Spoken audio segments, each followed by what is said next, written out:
শিক্ষার্থীরা, আশা করছি তোমরা সকলেই ভালো আছো। যদিও আমরা সবাই এক দুর্যোগ মুহূর্ত পার করছি, আমরা এবং সারা বিশ্ব, তবু এরই মধ্যে আমাদের থাকতে হবে সুস্থ, থাকতে হবে নিরাপদে, আর মেনে চলতে হবে স্বাস্থ্যবিধি। আর সেই সাথে আমরা চালিয়ে যাব আমাদের প্রাত্যহিক লেখাপড়া। শুরুতেই আমরা একটু গানের সুর শুনেছিলাম। আমার ভাইয়ের রক্তে রাঙানো 21শে ফেব্রুয়ারি, আমি কি ভুলিতে পারি?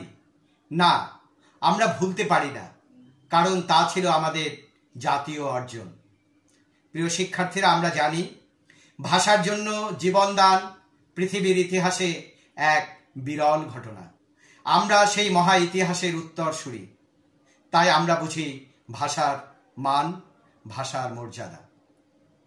শিক্ষার্থীরা, আমরা জানি ভাষার সাথে মানুষের সম্পর্ক অত্যন্ত গভীর, বিশেষ করে মাতৃভাষা।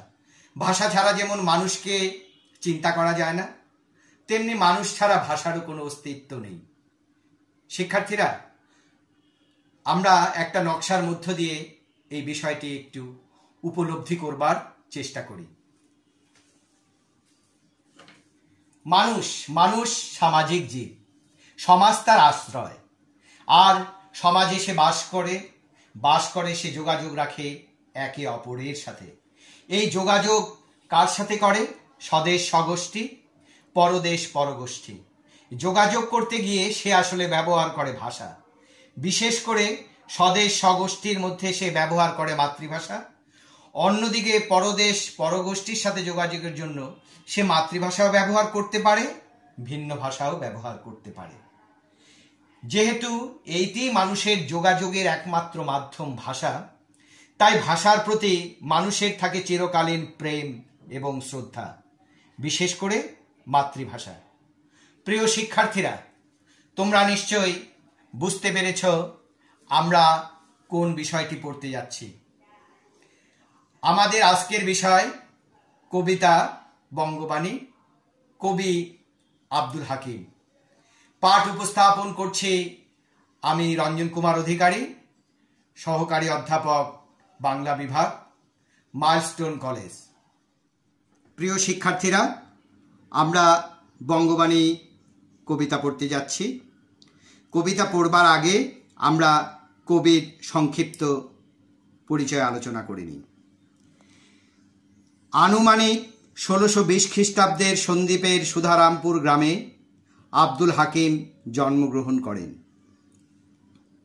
মধ্যযুগের অন্যতম প্রধান কবি আব্দুল হাকিমের স্বদেশ ও স্বভাষার প্রতি ছিল অটুট ও অপরিসীম প্রেম। সেই যুগে মাতৃভাষার প্রতি এমন গভীর ভালোবাসার নিদর্শন ইতিহাসে এক বিরল দৃষ্টান্ত এবং পরবর্তী প্রজন্মের জন্য কালজয়ী আদর্শ। নূরনামা তার বিখ্যাত কাব্যগ্রন্থ। তার অন্যান্য উল্লেখযোগ্য কাব্যগ্রন্থ হল ইউসুফ জলেখা, লালমতি, সাইফুল মুলক, শিহাবুদ্দিন নামা, নসিহতনামা, কারবালা ও শহরনামা। তার কবিতায় অনুপম ব্যক্তিত্বের পরিচয় মেলে। তিনি 1690 সালে মৃত্যুবরণ করেন। শিক্ষার্থীরা, আমরা কবিতায় চলে আসি। কিতাব পড়িতে যার নাহিক অভ্যাস, সেসব কহিল মতে মনে হাবিলাস। অর্থাৎ যাদের কিতাব পড়বার অভ্যাস নেই, তারা তাকে তাদের ইচ্ছা জানালো। তে কাজে নিবেদি বাংলা করিয়া রচন, নিজ পরিশ্রমে তোষী আমি সর্বজন। নিজের পরিশ্রম দিয়ে তিনি সকলের সন্তুষ্ট অর্জন করবার চেষ্টা করেন। আরবি ফার্সি শাস্ত্রে নাই কোনো রাগ, দেশি ভাষে বুঝিতে ললাটে পুরে ভাগ। আরবি ফার্সি হিন্দে নাই দুই মত, যদি বা লিখয়ে আল্লাহ নবীর সিফত। যেই দেশে যেই বাক্য কহে নরগণ, সেই বাক্য বুঝে প্রভু আপে নিরঞ্জন। সর্ববাক্য বুঝে প্রভু কিংবা হিদু আনি, বঙ্গদেশী বাক্য কিবা যত ইতিবাণী। মারফত ভেদে যার নাহিক গমন, হিন্দুর অক্ষর হিংসে সেসবের গণ। সেসব বঙ্গে তো জন্মি হিংসে বঙ্গবাণী, সেসব কাহার জন্ম নির্ণয় ন জানি। দেশ ভাষা বিদ্যা যার মনে ন জুয়ায়, নিজ দেশ ত্যাগী কেন বিদেশে ন যায়। পিতা মাতা ক্রমে বঙ্গে তো বসতি, দেশি ভাষা উপদেশ মনে হিত অতি। প্রিয় শিক্ষার্থীরা, আমরা এই কবিতার মধ্য দিয়ে বুঝতে পারছি যে সেই মধ্যযুগে দাঁড়িয়ে একজন সাহসী কবি কিভাবে তার স্বদেশ এবং স্বভাষার প্রতি ভালোবাসা ব্যক্ত করেছিলেন। এই কবিতার অর্থ বুঝতে গিয়ে আমরা একটু এর অর্থগুলো জেনে নিই। যেমন হাবিলাস, হাবিলাস মানে অভিলাষ, প্রবল ইচ্ছা। সিফত গুণ, নিরঞ্জন নির্মল, মারফত মরমী সাধনা, দেশি ভাষা বিদ্যা যার মনে ন জুয়ায়। এই কবিতাটি সপ্তদশ শতকে রচিত। তৎকালেও এক শ্রেণীর লোক নিজের দেশ, নিজের ভাষা, নিজের সংস্কৃতি, এমনকি নিজের আসল পরিচয় সম্পর্কেও ছিল বিভ্রান্ত এবং সংকীর্ণ চেতা। শিকড়হীন পরগাছা স্বভাবের এসব লোকের প্রতি কবি তীব্র ক্ষোভে বলিষ্ঠ বাণী উচ্চারণ করে বলেছেন, নিজ দেশ ত্যাগী কেন বিদেশ ন যায়। এখানে আপে অর্থ স্বয়ং এবং আপনি। শিক্ষার্থীরা, তোমরা এই শব্দার্থ এবং টিকাগুলো খুব ভালো মতো পড়বে, সেই সাথে পড়বে পাঠ পরিচিতি। পাঠ পরিচিতি পড়তে পারলে এবং মোটামুটি রপ্ত করতে পারলে কবিতাটির সম্পর্কে যে কোনো প্রশ্ন আসলে আমরা খুব সুন্দরভাবে তার উত্তর দিব। শিক্ষার্থীরা, এবার আমরা যাব একটু পাঠ বিশ্লেষণে। কবিতার কতগুলো মূল বিষয় আমরা আলোচনা করব। যদিও আমরা নবম শ্রেণীতে এগুলো বিস্তারিত আলোচনা করেছিলাম, এখন আমাদের পুনর্পাঠ চলছে, তাই আবার একটু ঝালিয়ে নিতে চাই যে এর মূল বিষয় বা উপলব্ধিগুলো কি।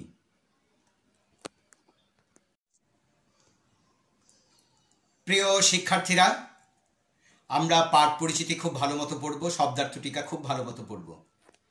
আর আমি পাঠ বিশ্লেষণের কথা বলেছিলাম, এবার আমরা পাঠ বিশ্লেষণে আসি। কবিতায় আমরা চারটি প্রধান বিষয় লক্ষ্য করি। এক, কবির উপলব্ধি ও বিশ্বাস। কবি আস্তিক্য বোধে বিশ্বাসী, ঈশ্বরে বিশ্বাসী, ঈশ্বরের প্রতি তার গভীর শ্রদ্ধা, গভীর বিশ্বাস, যা কবিতার পরতে পরতে কবি বলেছেন।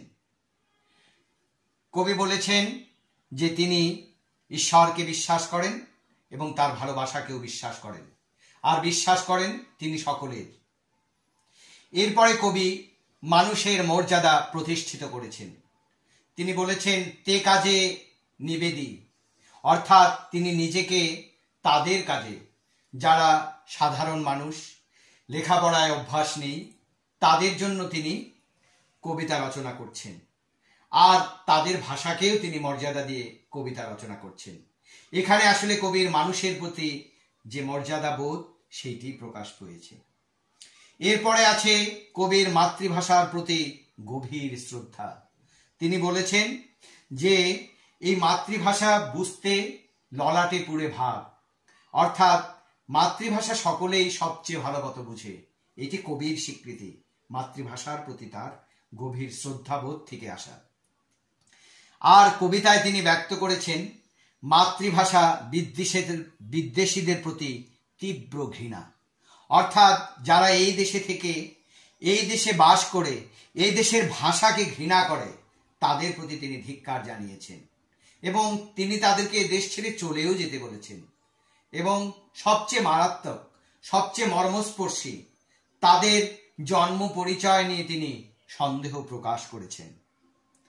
সবশেষে এই কবিতায় কবি স্বভাষা, স্বদেশ আর স্বদেশে মানুষের প্রতি গভীর প্রেম ব্যক্ত করেছেন। অর্থাৎ ভাষা প্রেমের মধ্য দিয়ে এই দেশ, এই জাতি এবং এই দেশের মানুষের প্রতি তার গভীর ভালোবাসা ব্যক্ত করেছেন। বুঝতে পারছি বঙ্গবাণী কবিতাটি সপ্তদশ শতকে রচনা, অথচ সেই সপ্তদশ শতকেও একদল ছিল নিজ দেশ, নিজ ভাষা এবং নিজের দেশের মানুষের প্রতি অবিশ্বাসী। কবি তাদের ঘৃণা জানিয়েছেন। আর সেকালেও এই কবি আব্দুল হাকিমের মতো অনেকেই মাতৃভাষার প্রতি গভীর শ্রদ্ধা অনুভব করেছেন। কবিতাটি গুরুত্বপূর্ণ অত্যন্ত। আমরা প্রশ্ন আলোচনায় যাওয়ার আগে এই বিষয়গুলো একটু ভালো মতো লক্ষ্য করে নেব যে বঙ্গবাণী মধ্য দিয়ে কবি আসলে মাতৃভাষার মর্যাদাকেই শুধু প্রতিষ্ঠিত করেননি, সেই সাথে স্বদেশ এবং স্বদেশের মানুষের প্রতিও তার গভীর শ্রদ্ধাবোধ জানিয়েছেন। এটি আমাদেরকেও আমাদের জীবনেও ধরে রাখতে হবে। শিক্ষার্থীরা, এবার আসা যাক প্রশ্ন আলোচনায়। প্রিয় শিক্ষার্থীরা, আমরা পাঠ বিশ্লেষণ করলাম, আমরা প্রশ্ন আলোচনা করব। এবার প্রশ্নের আলোচনায় যাবার আগে কয়েকটি জায়গা আবার আমরা দেখে নিই। যেমন কবি বলেছেন, নিজ পরিশ্রম তোষী আমি সর্বজন। কবি তার পরিশ্রম দ্বারা সকলের সন্তুষ্ট অর্জন করতে চেয়েছেন। তারপর আমি দাগ দিয়েছি, দেশি ভাষে বুঝিতে ললাটে পুড়ে ভাগ। অর্থাৎ আমরা আমাদের মেধার বেশিরভাগ অংশেই ধারণ করি মাতৃভাষাকে, তাই মাতৃভাষা আমরা সহজেই বুঝতে পারি।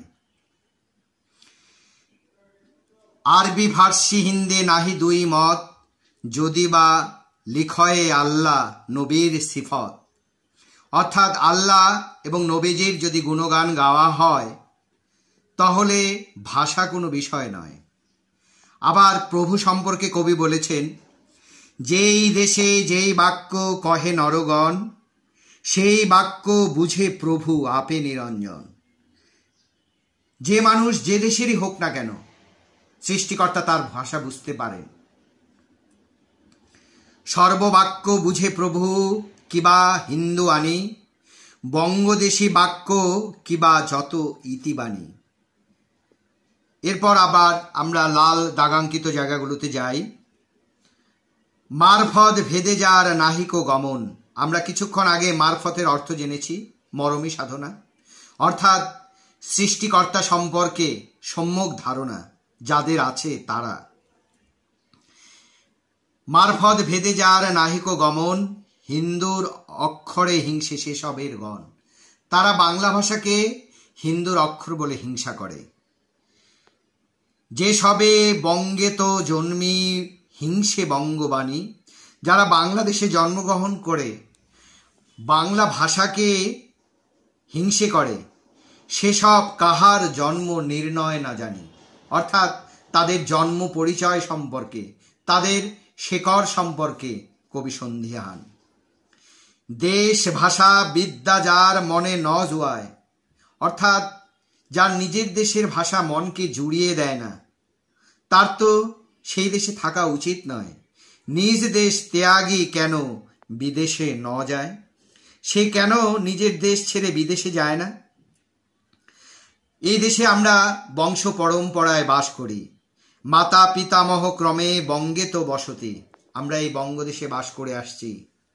দেশি ভাষা উপদেশ মনে হিত অতি। অর্থাৎ আমার দেশের ভাষা আমার জন্য সবচেয়ে হিতকর। এবার আমরা প্রশ্নের আলোচনায় যাই। অনুশীলনীর প্রশ্নে, বহু নির্বাচনী প্রশ্নে যাই। প্রথমেই আমরা জানি পরীক্ষার প্রথমেই বহু নির্বাচনী প্রশ্ন দিয়ে শুরু হয়। বঙ্গবাণী কবিতার শেষ চরণ কোনটি? তাহলে আমাদের কবিতাটির যে কোনো জায়গা থেকে এরকম প্রশ্ন আসতে পারে, তাই চরণগুলো আমরা মনে রাখবো, প্রথম চরণ, শেষ চরণ ইত্যাদি। দেশি ভাষা উপদেশ মনে হিতৌতি, এটি শেষ চরণ। সেসব কাহার জন্ম নির্ণয় না জানি, কবি আব্দুল হাকিম কাদের সম্পর্কে একটি করেছেন। নিজ দেশ ত্যাগ করে যারা বিদেশে যায়, দেশি ভাষা বিদ্যা লাভ করে যে তৃপ্ত নয়, বাংলাদেশে যারা বাংলা ভাষাকে ঘৃণা করে, যারা বাংলাকে হিন্দুয়ানি ভাষা বলে মনে করে। আমরা বুঝতে পারছি এর উত্তর, বাংলাদেশে যারা বাংলা ভাষাকে ঘৃণা করে। এবার একটি আমরা উচ্চতর দক্ষতার দিকে, প্রয়োগমূলক দক্ষতার দিকে যাই। উদ্দীপকটি পড়ি এবং 3 এবং 4 নং প্রশ্নের উত্তরের দিকে যাবার চেষ্টা করি। অষ্টম শ্রেণীতে বৃত্তি পাওয়ায় বাবা খুব খুশি হয়ে রেডিওতে গান শোনার জন্য সিফাতকে একটি মোবাইল সেট কিনে দিয়েছিলেন, কিন্তু 2 দিন বাদেই সে মন খারাপ করে সেটা বাবাকে ফেরত দিল। কারণ এফএম চ্যানেলগুলোতে নাকি উপস্থাপকরা বাংলা ভাষাকে ইচ্ছে মতো বিকৃত করে উচ্চারণ করে আর ইংরেজি ভাষার প্রতি গভীর অনুরাগ দেখায়। সিফাতের এটা ভালো লাগে না। সিফাতের মন খারাপ করার মধ্য দিয়ে বঙ্গবাণী কবিতায় আব্দুল হাকিমের যে অনুভূতি প্রকাশ পেয়েছে তা হলো মাতৃভাষাপ্রীতি, বাংলা ভাষাপ্রীতি, ইংরেজি ভাষা বিদ্বেষ। আমরা বুঝতে পারছি আমরা 1 এবং 2 নিতে পারি। আমরা দেখি 1 এবং 2 কোথায় আছে, কতে। তাহলে আমরা কয়ের উত্তরটা নিতে পারি। উক্ত অনুভূতির প্রকাশ ঘটেছে কোন চরণে? দেশি ভাষায় বুঝিতে ললাটে পুরে ভাগ, দেশি ভাষা উপদেশ মনে হিতৌতি, সেই বাক্য বুঝে প্রভু আপে নিরঞ্জন, বঙ্গদেশী বাক্য কিবা যত ইতিবাণী। কোনটি? আমরা বুঝতে পারছি যে দেশি ভাষায় বুঝিতে ললাটে পুরো ভাগ। আমরা মাতৃভাষা সবচেয়ে বেশি ভালো মতো বুঝতে পারি। অন্য ভাষার প্রতি আমাদের অবশ্যই শ্রদ্ধা থাকতে হবে, তবে গভীর ভালোবাসা, গভীর প্রেম, গভীর শ্রদ্ধা থাকতে হবে মাতৃভাষার প্রতি। কারণ আমাদের কল্পনার ভাষা, আমাদের স্বপ্নের ভাষা, আমাদের জীবন এবং জীবনের অস্তিত্ব টিকিয়ে রাখার ভাষা মাতৃভাষা। এবার আসি সৃজনশীল প্রশ্নে। মোদের গরব মোদের আশা আমরি বাংলা ভাষা, মাগো তোমার কোলে তোমার বলে মানে তোমার বাণীতে কতই শান্তি ভালোবাসা, আহ মরি বাংলা ভাষা। কি জাদু বাংলা গানে, গান গেয়ে দাঁড় মাঝি টানে, গেয়ে গান নাচে বাউল, গান গেয়ে ধান কাটে চাষা। বাজিয়ে রবি তোমার বিনে, আনলো মালা জগৎ জেনে। আমরা জানি রবীন্দ্রনাথ ঠাকুর এই বাংলা ভাষা দিয়েই জয় করে নিয়েছিলেন বিশ্বের সাহিত্য আসরের অন্যতম সম্মানের জায়গা। তোমার চরণ তীর্থে মাগো জগৎ করে যাওয়া আসা আমরি বাংলা ভাষা। বঙ্গবাণী কবিতায় নিরঞ্জন শব্দটির কি অর্থে ব্যবহৃত হয়েছে? আমরা নিরঞ্জন শব্দের অর্থ দেখেছি নির্মল, এখানে সৃষ্টিকর্তা অর্থে ব্যবহৃত হয়েছে। এটি আমাদের পূর্ণভাবে লিখতে হবে। দেশি ভাষায় বুঝিতে ললাটে পুরো ভাগ। বলেছিলাম যে আমাদের মেধার অধিকাংশ জায়গা জুড়ে থাকে মাতৃভাষা। তাই মাতৃভাষার আমরা যত সহজে বুঝি, যত ভালোভাবে বুঝি এবং যত সহজে হৃদয়ঙ্গম করতে পারি, অন্য কোনো ভাষায় তা সম্ভব নয়।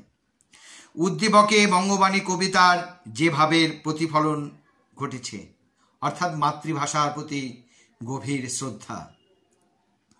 উক্ত ভাব প্রকাশের ক্ষেত্রে উদ্দীপকের কবির চেয়ে আব্দুল হাকিমের অবস্থান সুদৃঢ় ও বলিষ্ঠ।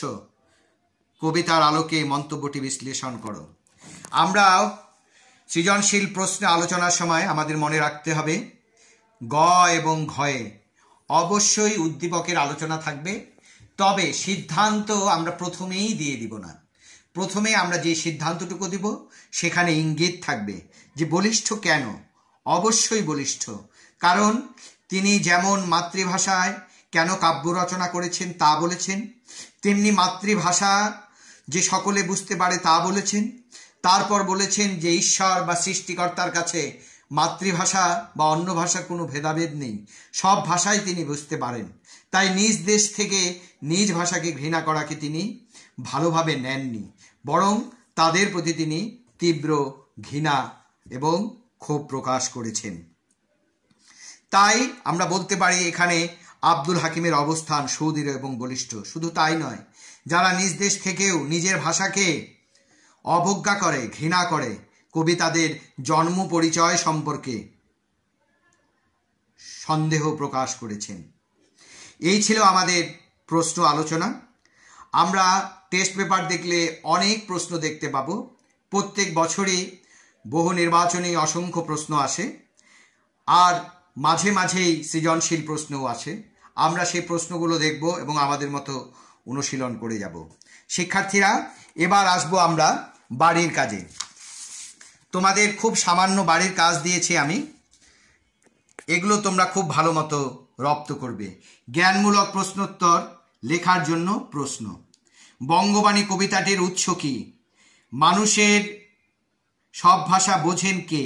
আব্দুল হাকিম কোন যুগের বা শতকের কবি? শ্রীপদ শব্দের অর্থ কি? কবি কাদের নিজ দেশ ত্যাগ করতে বলেছেন? কবি কাদের জন্ম পরিচয় সম্পর্কে সন্দিহান? হিংসা শব্দের অর্থ কি? কবি কাদের জন্য কবিতা রচনা করেছেন? আরবি ফার্সি ভাষার প্রতি কবির কি নেই? আপে শব্দের অর্থ কি? হাবিলাস শব্দের অর্থ কি? মারফত শব্দের অর্থ কি? নিরঞ্জন শব্দের অর্থ কি? আব্দুল হাকিমের বিখ্যাত কাব্যগ্রন্থ কোনটি? হিন্দুর অক্ষরে হিংসে কারা? এবার আমরা আসি অনুধাবনমূলক প্রশ্নের উত্তর লেখার জন্য প্রশ্ন।